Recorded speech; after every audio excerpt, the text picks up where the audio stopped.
11টা বেজে গেছে, এসে গেছে। এবার এই প্লেনটা পড়বে।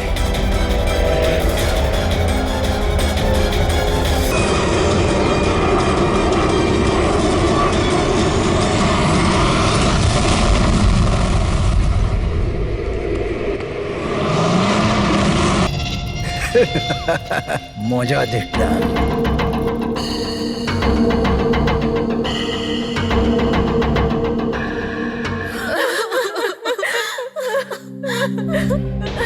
তো প্লেনে আপনাদের তিনজনের হাজবেন্ড ছাড়া শুধু পাইলট ছিল?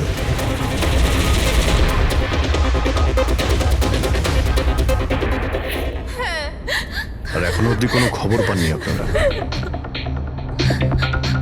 দেখুন,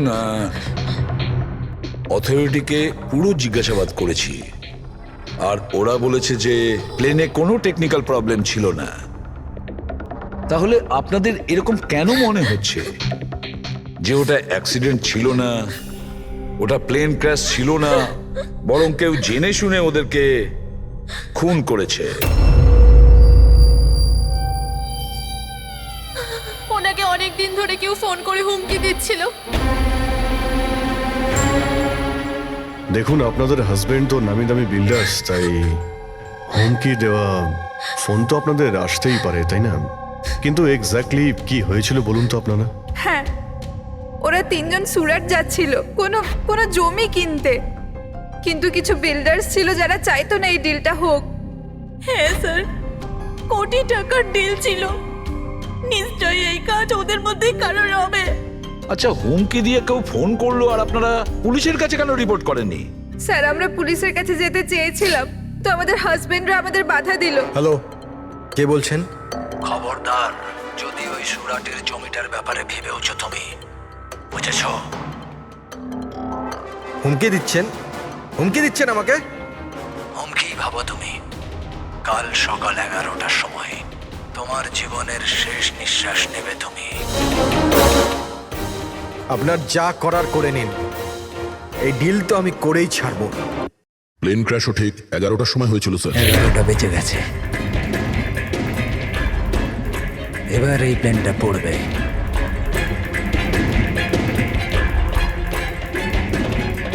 এটা কোনো কাকতালীয় ঘটনা হতে পারে না। আপনি বলুন স্যার, যে একটা জমির টুকরো কারোর জীবনের থেকে বড় হতে পারে কি? দেখুন, আমি আপনাদের প্রমিস করছি, যারা এই কাজটা করেছে তাদেরকে আমরা শাস্তি দিয়েই ছাড়ব।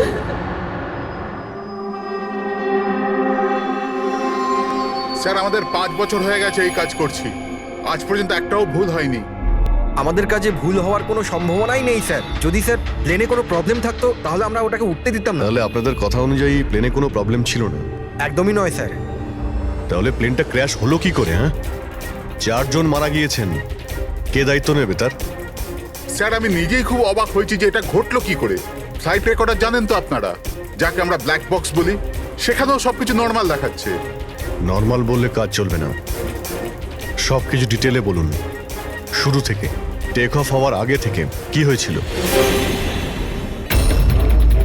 আমরা পুরো প্লেন চেক করে পাইলটকে হ্যান্ডওভার করে দিয়েছিলাম। তারপরে ওই 3 বিজনেসম্যান প্লেনে করে সুরাটের দিকে রওনা দিল।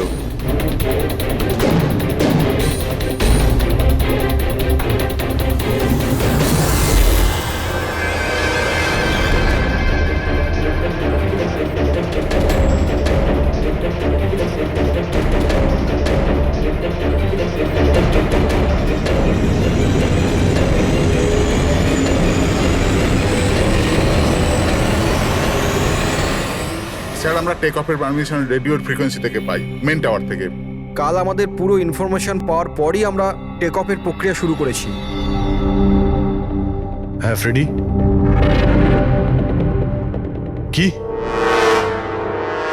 আচ্ছা, ওকে ওকে ওকে, হ্যাঁ ঠিক আছে, আমরা দেখছি। কি হয়েছে স্যার? মদনকে যে নাম্বার থেকে হুমকি দেওয়া ফোন করা হয়েছিল সেটা ক্র্যাশের দিন এখানেই ছিল, এই এয়ার স্ট্রিপেই। স্যার, ফোনটা যদি এখানেই থেকে থাকে তাহলে এটা ভিতরের কোনো লোকের কাজ। কি হ্যাঁ না স্যার, আমরা কাউকেই কোনোদিন হুমকি দিয়ে ফোন করিনি। তোমরা না করলে কি বাইরের কেউ এসে করে গেছে? এই তোমাদের সিকিউরিটি এয়ারস্ট্রিপের? যদি ওই লোকটা এখানে এসে থাকে তাহলে কিছু না কিছু তো এখানে নিশ্চয়ই ফেলে গেছে। চেক করে দেখি। স্যার এই জায়গাটা তো পুরো পরিষ্কার, ও যদি কোথাও লুকায় তাহলে ওই হ্যাঙ্গারের কাছে কোথাও লুকিয়েছিল।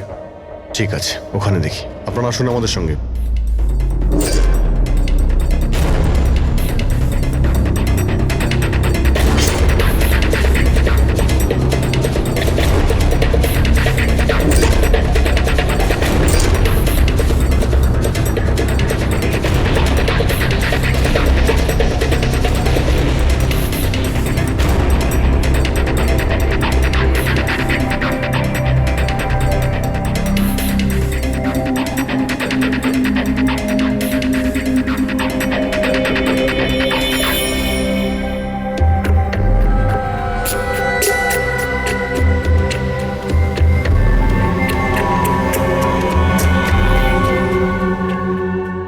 স্যার স্যার একটা ভাঙা ফোন পেয়েছি। স্যার আমার মনে হয় হুমকি দেওয়ার জন্য এই ফোনটাই ব্যবহার করেছিল। হতে পারে, ইউজ করে ভেঙে দিয়েছে। রেখে দাও, কিছু প্রমাণ তো নিশ্চয়ই পাওয়া যাবে। কোথায় পেলে তুমি এটা? স্যার ওখান থেকে। স্যার এখানে।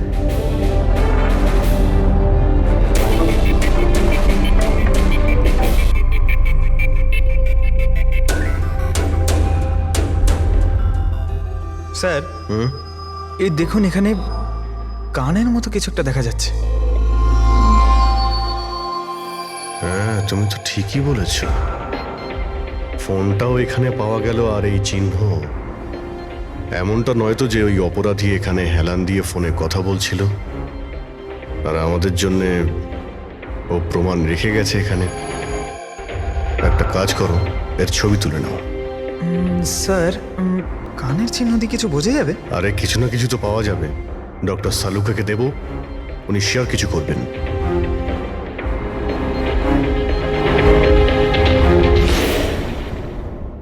স্যার দুটো লাশ পাওয়া গেছে, অঙ্কুর আর মদনের। অঙ্গদ আর মদন। আচ্ছা, সুমিত আর ওই প্লেনের পাইলট? খুন চলছে স্যার, এখনো কোনো খবর পাওয়া যায়নি। আপনারা প্লিজ কাঁদবেন না, একটু শান্ত হন প্লিজ। দেখুন, আমি আপনাদের কথা দিচ্ছি, আপনাদের স্বামীকে যারা খুন করেছে তারা আমাদের হাত থেকে বাঁচতে পারবে না। স্যার, হ্যাঁ, স্যার এই ফোনটা পেয়ে গেছি, যে ফোন থেকে হুমকি দেওয়া ফোনটা করা হয়েছিল। কিন্তু স্যার আমরা ওখানে পৌঁছানোর আগেই খুনি এই ফোনটা ভেঙে দিয়েছে, যাতে আমরা ওর অবধি পৌঁছতে না পারি। স্যার আমরা জানি এটা কে করেছে। চেনেন আপনারা? কে কে খুন করেছে? রণদীপ আর শশী। রণদীপ আর শশী কারা? হ্যাঁ, স্যার এই দুজন উড বিল্ডার্স। এরা চাইতো না যে আমাদের তিনজনের স্বামী এই ডিলটা করুক। জানতাম, আমরা জানতাম যে এই ঘটনার পুরো দোষ আমাদের ঘাড়েই চাপানো হবে। আপনাদের পরিচয়? স্যার এরাই দুজন হলো সেই খুনি, রণদীপ আর শশী।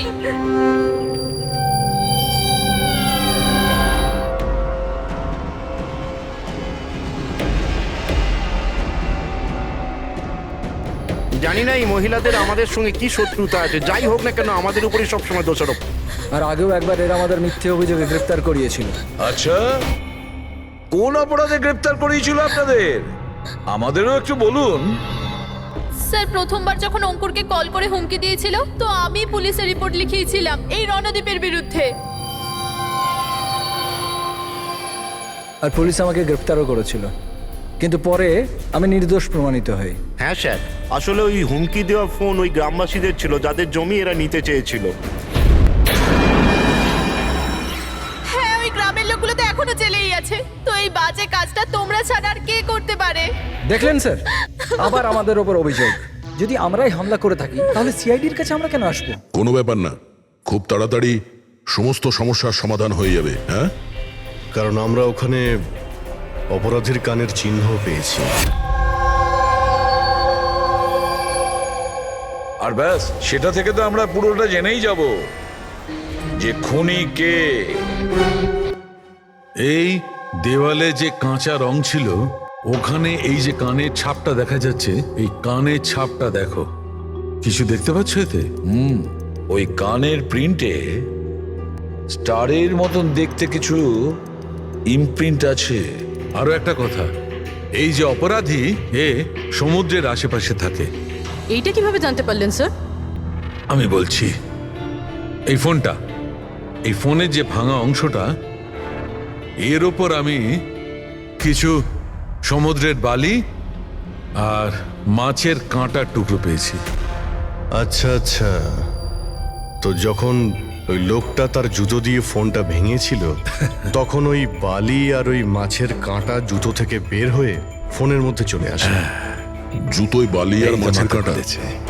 হতে পারে ওই লোকটা ফিশ মার্কেটের আশেপাশে থাকে। এখানে তো দুটো ফিশ মার্কেট আছে, একটা ভার্সোভা জেটিতে আর একটা মার্ড আইল্যান্ডে। ব্যাস, তাহলে আমাদের কাজ হয়ে গেছে।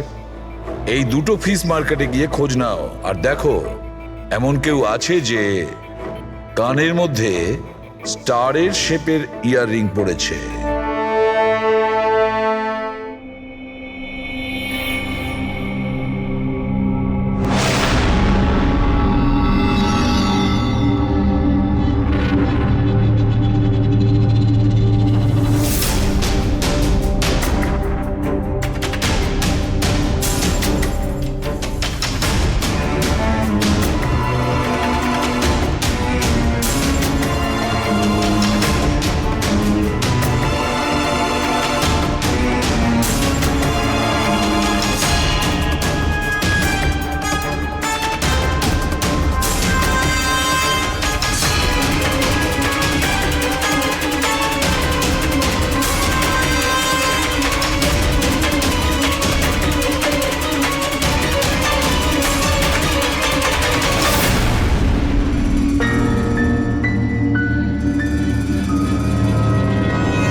ওই লোকটাকে আমি দেখতে পেয়েছি। Okay sir. সবাই চলে এসো। Okay sir.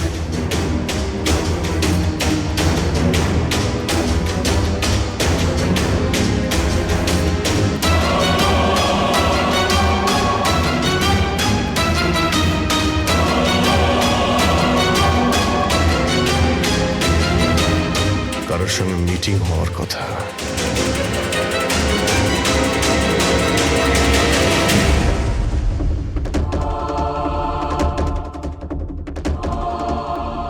এই লোকটা কে চিনতে পারছি না তো।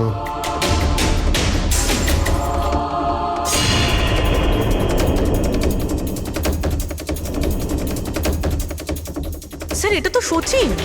এয়ারপোর্ট অথরিটিজ মরে যাওয়া পাইলটদের লিস্টে এর ছবি দেখিয়েছিল। এই পাইলটটা সচিন, এই সচিন বেঁচে আছে? স্যার, ও যদি প্লেন ক্র্যাশে মারা না যায় তাহলে এই এখানে লুকিয়ে কি করছে? তাই তো, সামনে আসছে না কেন? চলো গিয়ে জিজ্ঞাসা করি।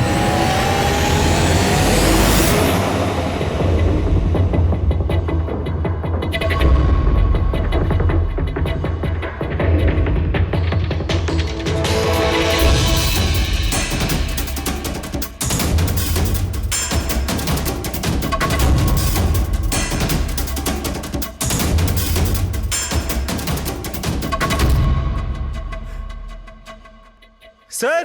হ্যাঁ,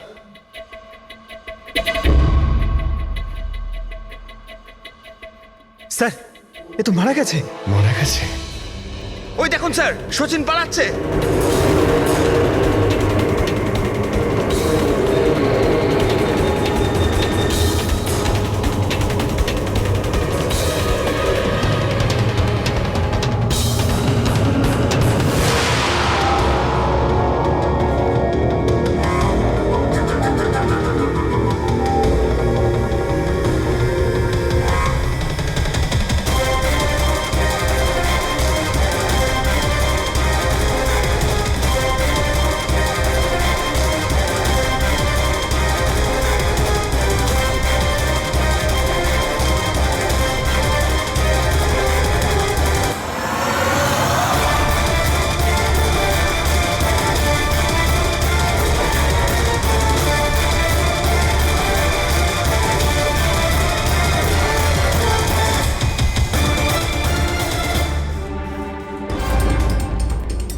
স্যার ওই লোকটা মনে হয় এমন কিছু রহস্য জানতো যেটা সচিন চাইতো না আমরা জানতে পারি, আর হয়তো সেই জন্যই ওকে মেরে ফেললো।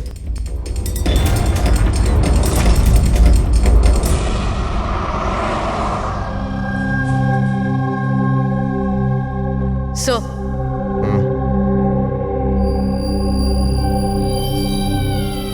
কি জিজ্ঞেস করতে চান আপনি আমাকে? আপনার হাজবেন্ড সচিনের ব্যাপারে আপনি কি বলতে পারবেন ও কোথায় আছে? এটা কিরকম প্রশ্ন ইন্সপেক্টর? আপনারা তো জানেন কিছুদিন আগে একটা প্লেন ক্র্যাশে। আগে না, সচিন বেঁচে আছে। বেঁচে আছে? আগে হ্যাঁ। আর আপনি হয়তো এটা শুনে খুবই কষ্ট পাবেন যে ও একটা খুন করে পালিয়েছে। এমনিতে তোমার স্বামী সচিন কত টাকা পেয়েছিল এই ষড়যন্ত্রে যুক্ত হয়ে? টাকা? টাকা পাইনি। টাকা যদি পেয়ে থাকতো তাহলে আমি কফি শপে কাজ করতাম না। আর এমনিতেও আমাদের রিলেশন ঠিক চলছিল না। আপনাদের মধ্যে বনিবনা হচ্ছিল না? কি বলতে চাইছেন, মানে জিজ্ঞেস করতে পারি কি প্রবলেম ছিল? দীপ্তি নামের একটা মেয়ে আছে, এয়ার হোস্টেস। অনেকবার বলতো যে তোর সাথে ডিভোর্স নিয়ে ওর সাথে থাকতে চাই। কোনো সম্ভাবনাই নেই স্যার। আর ও যদি প্লেন থেকে প্যারাশুট নিয়ে লাফ দেয় তাহলে? না স্যার, যদি প্যারাশুট নিয়ে লাভ দিত তাহলে কেউ না কেউ তো নিশ্চয়ই দেখতে পেত। আমরা কিছু মিস করে যাচ্ছি না তো? কি একটু আগে তুমি কি বললে, কি মিস করেছো? না না স্যার, কিছু না। তোমাদের অ্যাপিয়ারেন্স বলছে যে তোমরা কিছু লুকোচ্ছ, তাই তো? কি ব্যাপার বলো, বলো তাড়াতাড়ি। সরি স্যার, আমরা ওই ছোট একটা ভুল করে ফেলেছিলাম। কিরকম ভুল? স্যার, যখন প্লেন টেক অফ করেছিল আমরা ওখানে ছিলামই না। আপনারা এত বড় ভুল কি করে করতে পারেন? হ্যাঁ স্যার, ওই প্লেন যখন রানওয়েতে দৌড়চ্ছিল স্যার কিছু বিস্ফোরণ হলো স্যার। কিরকম বিস্ফোরণ? স্যার, কেউ একজন চকলেট বোম ফাটিয়েছিল, তো আমরা ওইটাই দেখতে গিয়েছিলাম যে কোথাও কিছু হয়নি তো। আরে এটা তো চকলেট বোম। আর স্যার যখন আমরা ফিরে এলাম তখন দেখলাম যে প্লেন উড়ে গেছিল স্যার। এটা ওই দাড়িওয়ালারই কাজ হবে স্যার। ওদের কনসেন্ট্রেশন নষ্ট করার জন্য। হ্যাঁ, কিন্তু অভিজিৎ, কেন? কিসের মোটিভ থাকতে পারে ওদের কনসেন্ট্রেশন ব্রেক করার জন্য? কিছু না কিছু তো গোলমাল আছে অভিজিৎ। আচ্ছা, যখন বোমটা ব্লাস্ট হয় তখন প্লেনটা বায়ুস্তরের কোন জায়গা ছিল? ওখানে গিয়ে দেখাও। আসুন স্যার। চলো দেখাও। আসুন।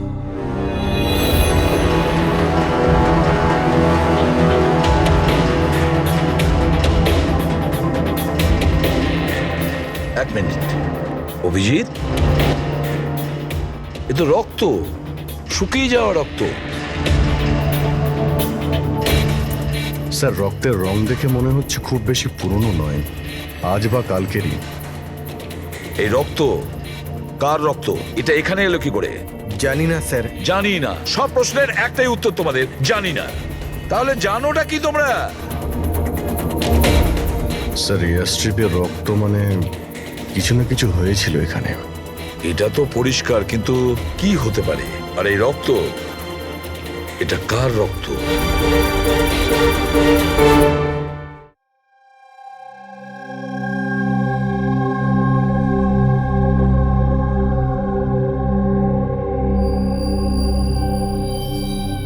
বস, জানতে পেরে গেছি ওই এয়ার স্ট্রিপে যে রক্ত ছিল ওটা কার? কার ছিল? এর পাইলট সচিনের।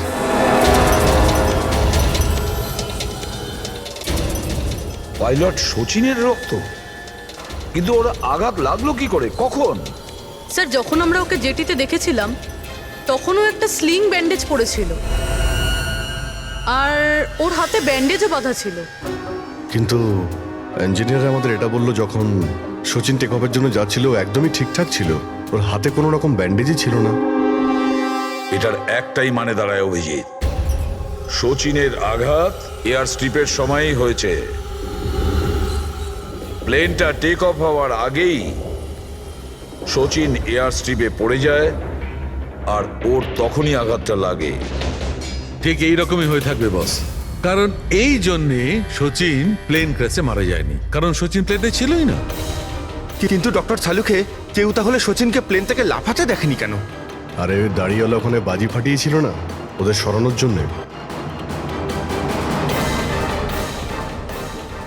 এগুলো সব সচিন আর ওই লোকটার প্ল্যান ছিল।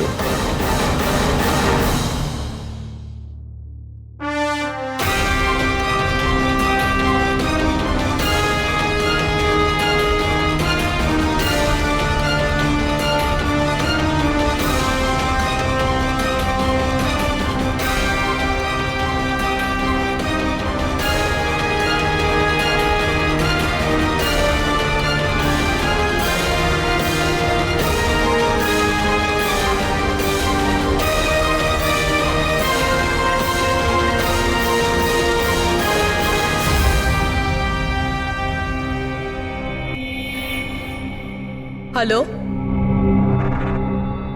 ওকে, থ্যাংক ইউ স্যার। সচিনের ওই গার্লফ্রেন্ড দীপ্তি যে সিঙ্গাপুরে থাকে, ওর নাম্বার পেয়ে গেছি। সচিন কি হয়েছে ওর? ও ঠিক আছে তো? দীপ্তি, একটা কথা বলো, শেষবারের মতন সচিনের সঙ্গে তুমি কবে কথা বলেছিলে? 2 দিন আগে। 2 দিন আগে? কিন্তু সচিনের ওয়াইফ তো আমাদের বলেছে তোমাদের দুজনের সম্পর্ক ভেঙে গেছে। না, হয়তো ওর বউকে এটা বলেনি যে ও আমার সাথে মিট করতে সিঙ্গাপুরে আসছে। আচ্ছা, সচিনের কবে আসার কথা সিঙ্গাপুরে? 1 সপ্তাহ বাদে। ও,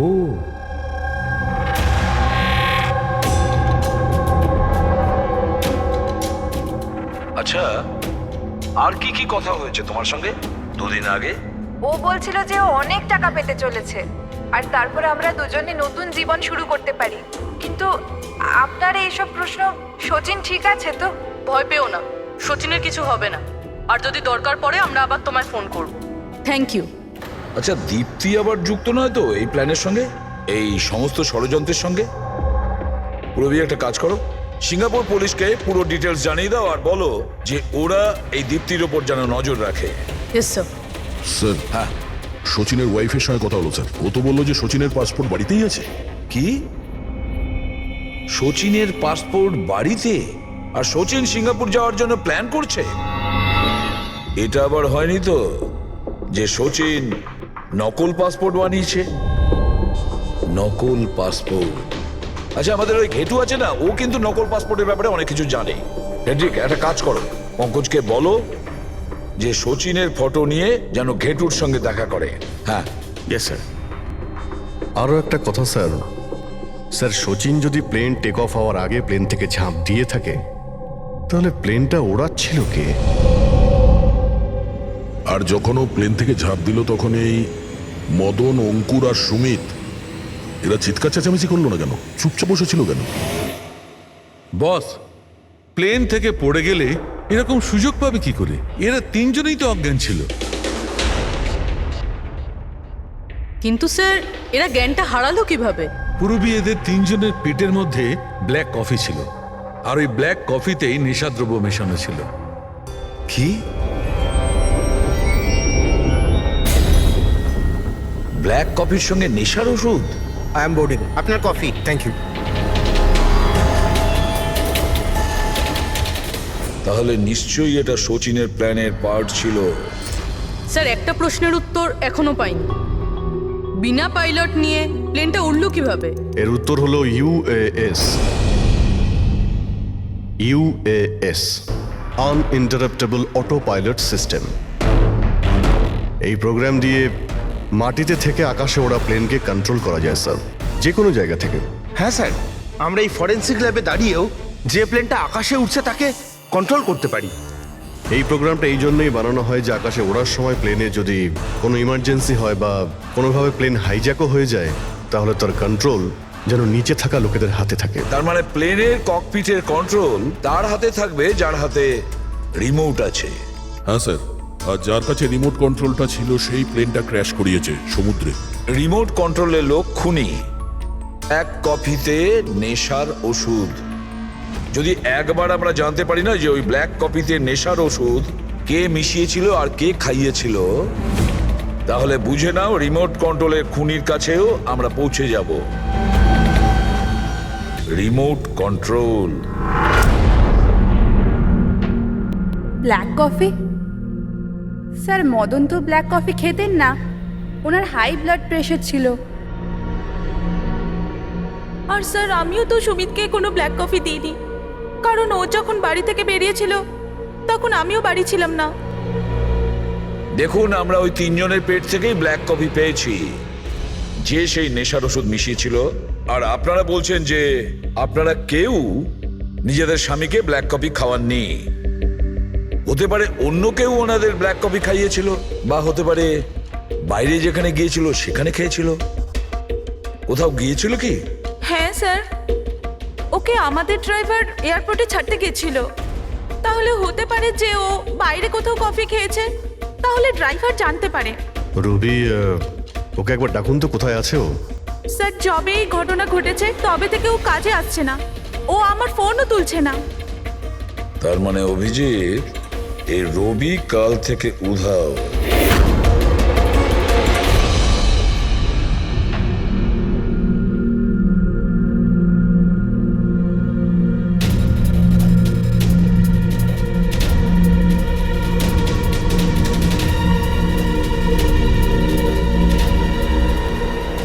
সরজান প্লিজ একটু দেখি তো কি হয়েছে এখানে। দেখুন স্যার, এখানে খুব গন্ধ আসছে, আর এক্ষুনি পুলিশকে ফোন করেছিলাম কিন্তু এখনো কেউ আসেনি। আমরা সিআইডি থেকে।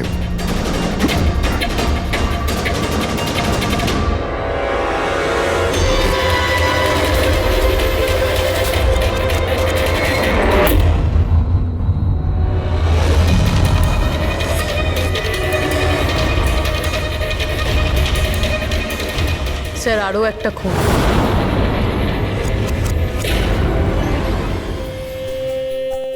চলে আয়, জাস্ট ফলো মি।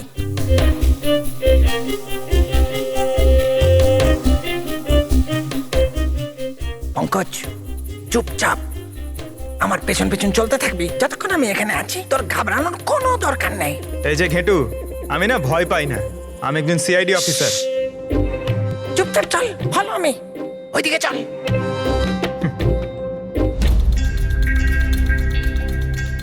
চলে আয়, পঙ্কজ।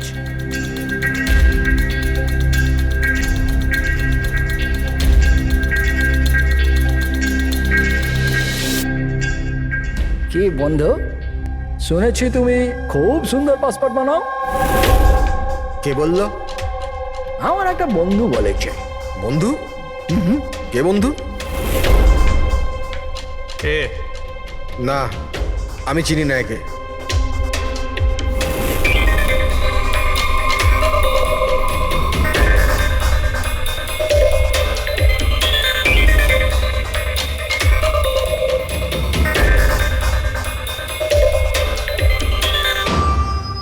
এ তোমার বন্ধু? তোমার কোনো সন্দেহ আছে? খুব ভালো করে চিনি আমি একে। এর পাসপোর্টও রেডি হয়ে পড়ে আছে আমার কাছে। আরে বাহ, তাহলে তো আমারও পাসপোর্ট হয়ে যাবে, তাই না? হয়ে যাবে, কিন্তু দুটো পেটি লাগবে। আরে দেবো তো 2 পেটি। বলো না কি চাই, আম চাই না 2 পেটি আপেল চাই, বলো কি চাই। এ শালা, 2 পেটি মানে 2 লাখ। 2 লাখ? 2 লাখ? চল এটা বল, তোর নাম কি লিখবো পাসপোর্টে? Sub inspector Pankaj, CID. CID? হ্যাঁ, সিআইডি। আরে আরে আরে, আমি কি করেছি তোমার? শুধু তোরই নয়, যত নকল পাসপোর্ট বানায় সব ধান্দা বন্ধ হয়ে গেছে। যে যে প্রশ্নগুলো আমি করব সব কটা সত্যি সত্যি উত্তর দিবি, না হলে 2 লাখ বার উঠবস করাবো, বুঝেছিস? জিজ্ঞেস করো কি করবার আছে। এ ওর নকল পাসপোর্ট নিতে কখন আসবে? জানি না। জানিস না? আজ সন্ধ্যেবেলা। দেখলে পঙ্কজ, খেঁচুর কামার। স্যার রবির ঘর থেকে যে বোতলটা পাওয়া গেছে, ওখানে ওই নেশার ওষুধটা আছে যেটা সালুমকে স্যার ব্ল্যাক কফিতে পেয়েছিল। ওই রবি ছাড়া আর কারোর আঙুলের ছাপ পেয়েছিলে ওই বটলে? হ্যাঁ স্যার, রণদ্বীপের।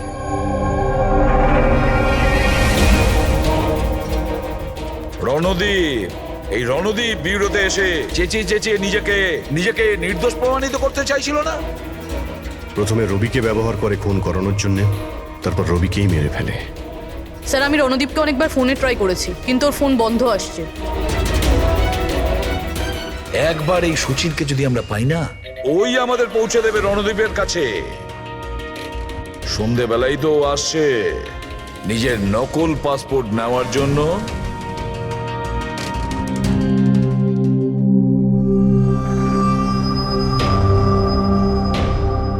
আমার পাসপোর্ট রেডি আছে? হ্যাঁ, তুমি এক কাজ করো, তোমার পাসপোর্ট ওর থেকে নিয়ে নাও, ওর কাছে আছে। আরে ভাই তাড়াতাড়ি করো, আমার কাছে বেশি সময় নেই। সত্যি বলেছিস তুই, তোর কাছে তো একদম সময় নেই। বাস এইটা, এই ফটোটা চিপকে দি। এটা কি ধরনের মজা?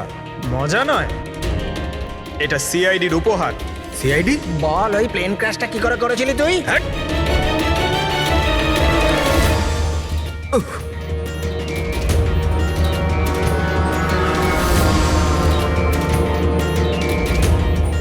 সিআইডি থেকে পালিয়ে টেক অফ করা এত সহজ নয়। ইমার্জেন্সি ল্যান্ডিং করতে হয় অপরাধীদের। টাকার লোভে আমি অন্ধ হয়ে গিয়েছিলাম। এই কাজের জন্য আমায় 50 লাখ টাকা দেওয়া হয়েছিল, কিন্তু কিন্তু আমি জানতাম না যে স্যার ওরা মারা যাবে। তোকে টাকা কে দিয়েছিল সেটা বল। স্যার স্যার আমি জানি না স্যার, আমি শুধু একবার কথা বলেছিলাম ওর সাথে। পঙ্কজ, ইন্টারনেটে ভালো করে দেখো এই রণদ্বীপের কোনো ইন্টারভিউ পাওয়া যায় কিনা। স্যার পেয়ে গেছি। আমি আমার সাফল্যের সব কৃতিত্ব আমার কঠোর পরিশ্রম আর না হারা মনোভাবকে দেব। এই পৃথিবীতে কোনো কিছুই অসম্ভব না।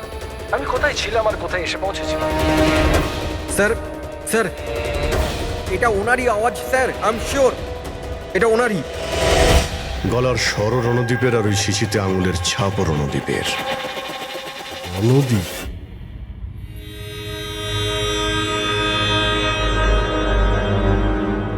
স্যার সামনে গিয়ে রাইটে। স্যার এই রণদীপের ফোন তো অফ বলছে, ওর লোকেশন কি করে ট্র্যাক করব? আরে ফোন বন্ধ তো কি হয়েছে পঙ্কজ, ওর ভিডিওটায় মনে আছে? ওই ভিডিওটার মধ্যে ওর হাতে একটা ব্রেসলেট পড়েছিল। আমি ওই ইন্টারভিউ দ্বিতীয়বার চেক করেছি। কিন্তু স্যার ব্রেসলেট দিয়ে লোকেশন কি করে ট্র্যাক করব? পঙ্কজ, ওটা কোনো অর্ডিনারি ব্রেসলেট নয়। ওই ব্রেসলেটে জিপিএস ট্র্যাকিং লাগানো আছে।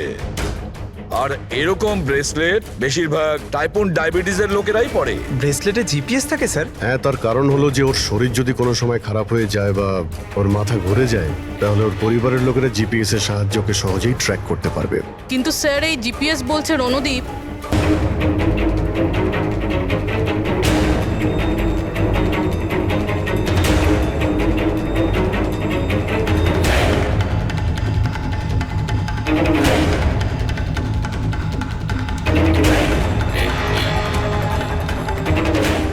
এইদিকে স্যার।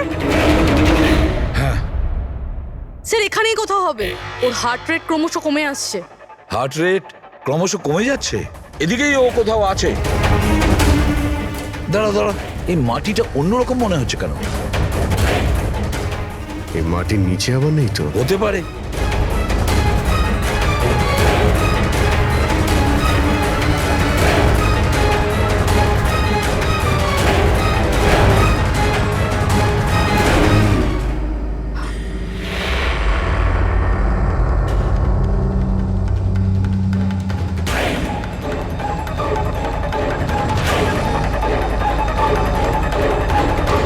মাই গড, বেঁচে আছে? স্যার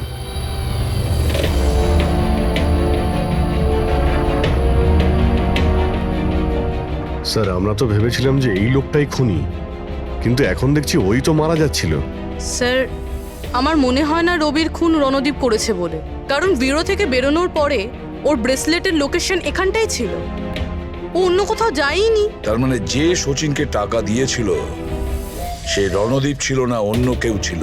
কিন্তু স্যার ভয়েস তো ওরই ছিল, গলার আওয়াজ তো ওরই ছিল।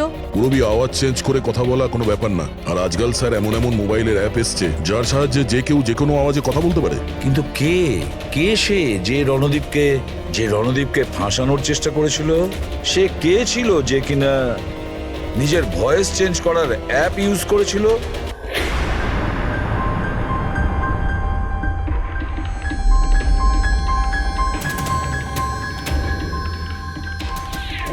চিয়ার্স। হ্যাঁ, চিয়ার্স চিয়ার্স। আসুন আসুন। আসুন। অভিনন্দন আপনাকে। অভিনন্দন? কিসের জন্য? ওই অ্যাপের জন্য। ওই অ্যাপ যেটা আপনাদের কোম্পানি বানিয়েছে, যেটা দিয়ে যে কোনো মানুষ তার নিজের ভয়েস চেঞ্জ করতে পারে। মানে? হ্যাঁ, একবার শুনবেন? তোমাকে তোমার অপরাধের জন্য এবার জেলে যেতে হবে। তোমার অপরাধের জন্য এবার জেলে যেতে হবে। এটা কি ধরনের মজা? এটা মজা নয়। এই ডিভাইস দিয়েই তুমি রণদীপকে ফাঁসানোর চেষ্টা করেছিলে, তাই না? পুরবি, অ্যারেস্ট করো একে। চলুন ম্যাডাম।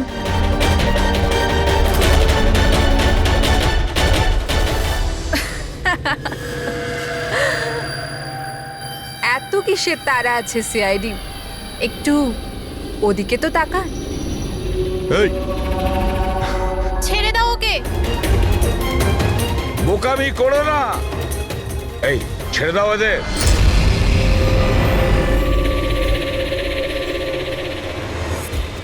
মাই গড, তাড়াতাড়ি ওঠো।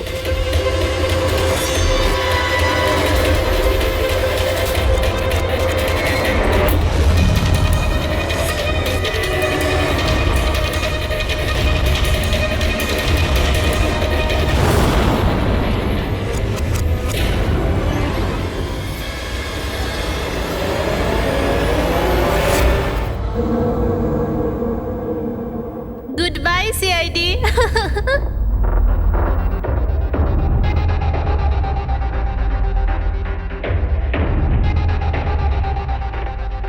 Well done girls. আজ পর্যন্ত বড় বড় অপরাধী যেটা করতে পারেনি সেটা আমরা করে দেখিয়েছি। সিআইডি তো পাগল হয়ে গেছে মনে হয়। আরে ওসব তো ঠিক আছে, কিন্তু আমরা যাব কোথায়? অরিজিনাল প্ল্যান তো আমরা ভেস্তে ফেলেছি। ভেবে দেখি, কোনো না কোনো রাস্তা তো পেয়েই যাব।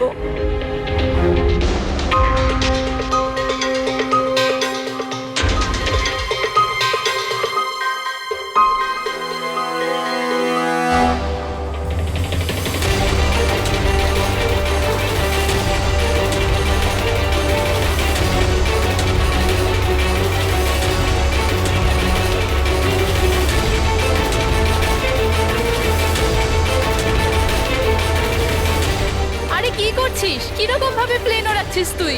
আরে আমি চালাচ্ছি না রে। তুমি তো বলেছিলে যে তুমি প্লেন চালাতে পারো। আরে আমি এটা করছি না, এটা নিজে থেকে হচ্ছে। ও নো, প্লেন তো নিচে যাচ্ছে।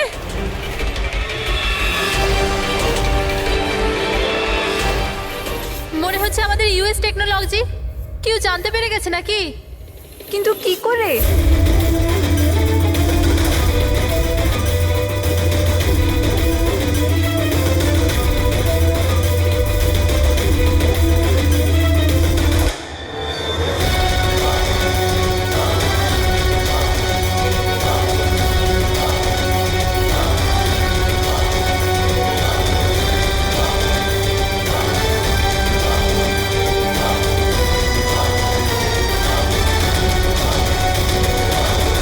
Thank you. আসুন।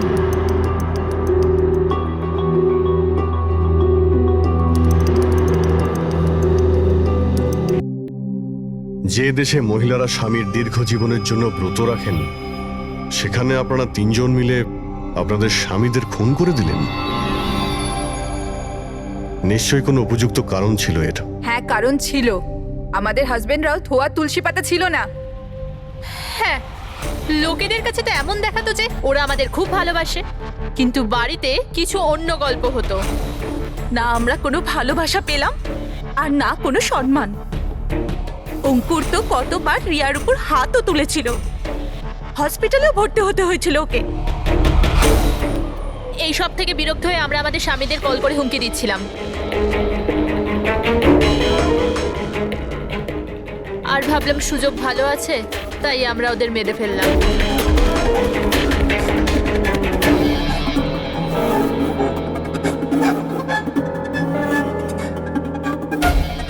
আর ভাগ্য দেখুন, রণদীপ রবির কাছে গিয়েছিল ওই অজ্ঞান হওয়ার ওষুধ নিয়ে, যাতে আমাদের স্বামী মিটিংয়ে পৌঁছতেই না পারে। আর এই ব্যাপারটাও আমাদের কাজে লেগে গেল। তাহলে রবির সততার সুযোগ নিয়েছো তুমি। তারপরে তোমরা রণদীপকে মাটিতে পুঁতে দিয়েছিলেন, যাতে আমাদের মনে হয় ও অপরাধ করে পালিয়ে গেছে। খাঁচায় বন্দি পাখির মতো জীবন কাটানোর কোনো ইচ্ছে ছিল না। আমরা স্বাধীনভাবে শ্বাস নিতে চেয়েছিলাম। স্বাধীনভাবে শ্বাস নেওয়ার আরো কিছু পথ খোলা আছে ম্যাডাম। স্বামীকে খুন করা সব থেকে ভুল সিদ্ধান্ত। এটা ঠিক করতে যদি স্বামীর কাছ থেকে সরে যেতে, কিন্তু না, তোমরা তিনজন এমন রাস্তা বেছে নিয়েছো যে রাস্তা তোমাদের অন্ধকারে নিয়ে যাবে, আর সেটাও জেলের গড়াদের পেছনে।